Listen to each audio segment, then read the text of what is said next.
The idea that childcare, that collectively we have an interest in raising healthy, capable children who are able to participate in the economy and just generally be happy and well-adjusted and self-sufficient, being a collective good is really revolutionary, and we're not there.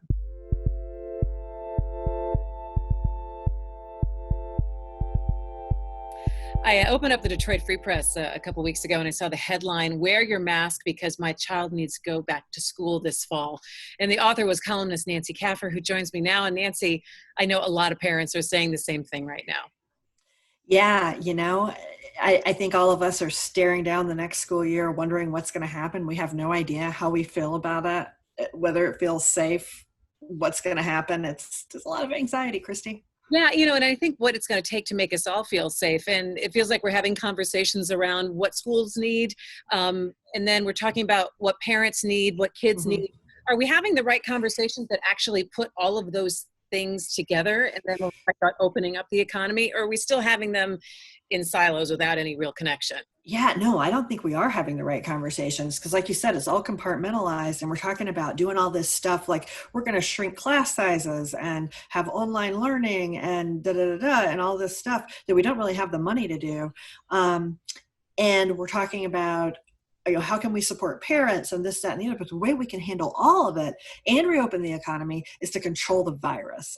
And I think really what we're looking at too is the disparity of how it's going to affect people in different ways. I know that when we talk about the flexibility of jobs and allowing us to be able to get through the spring and the homeschooling and employers being really understanding of that, but moving through, will people end up getting penalized if their child is, say, in-seat classroom for 2 weeks, but then there's an outbreak or something happens and everything rolls back again? You're going to have this kind of moving forward 10 steps back situation with a lot of people that it may really affect their families and their ability to be able to have an income. Yeah, we got through this spring on crisis mode, right? But now we're in this different stage. We're in this long haul stage because what we kind of did this spring just isn't really sustainable, right? I mean, does it feel sustainable for you? It feel very sustainable to me, and it feels like it was you lurch forward a bit with some things, and then the fatigue, or whether the kids the attention, and whether you're able to sustain that level of energy.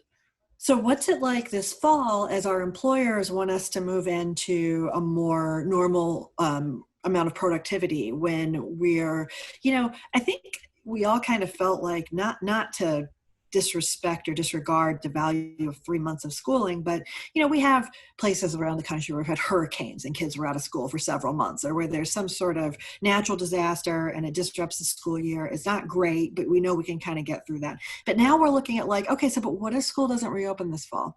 What if school is online only this fall? What if, like you said, it's a weekend class and then pulled back out of class for virtual learning?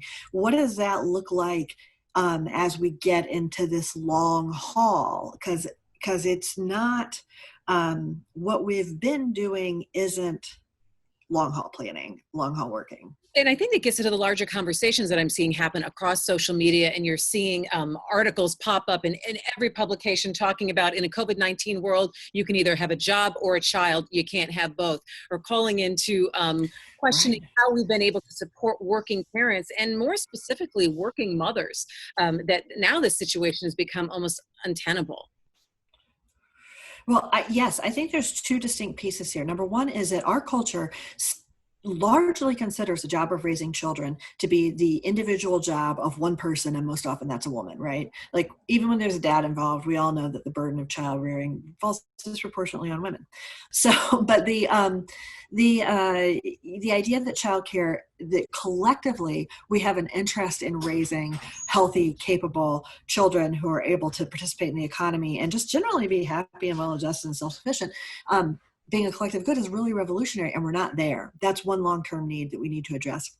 It's how to structure our culture so that parents, and most often women, are better supported in child rearing. And the other thing is controlling the virus. Those are two distinct things, and they can happen at the same time, though. We can do them all if we wanted to. If we wanted to, but that also looks at funding. And do we have the funding in place to make sure that the schools have adequate facilities and things that they need to make schools safe? And you're seeing it play out in Detroit right now. People protesting, saying we don't want these schools open because we are concerned about the safety. everyone is desperate for school to reopen. Like, we need our kids to go to school, not just so we can work, but so that our kids can be educated, so they can have these social and emotional connections that are so important. But none of us really feel good about it right now. I mean, if school were open tomorrow, I don't know that I'd send my child. What are the things that you would like to see that would help support parents schooling at the same time and safety? So the things that we need to do are the stuff that we know that keeps us safe: masking, hand washing, social distancing, being really prudent and thoughtful about what businesses are open and what businesses we patronize. That controls the transmission rate. We also need a better contact tracing system, because robust contact tracing is part of what helps us keep the virus in check. Certainly, there's a lot of judgment in parenting, and we're in a situation where it's, yes, we need to be working on how we can support each other and what we can do to help all kids, not looking at these as individual isolated choices. But that does tie into something that I've been concerned about, though, which is, I know a lot of parents who say, I don't care, I'm not sending my kid back this fall, I don't believe it's safe. So if we get to a point where it is safe, how do we convince people of that? Because I don't know that that's a thing that people are going to be open to, the idea that it is safe. We've been through a lot. We're all kind of a little bit traumatized by it. Nothing like this has happened in our lifetimes. And, we not only do we have to be safe, people have to feel safe. And I think we're a really long way away from both of those things. You can find more at onedetroitpbs.org or subscribe to our social media channels and sign up for our One Detroit newsletter.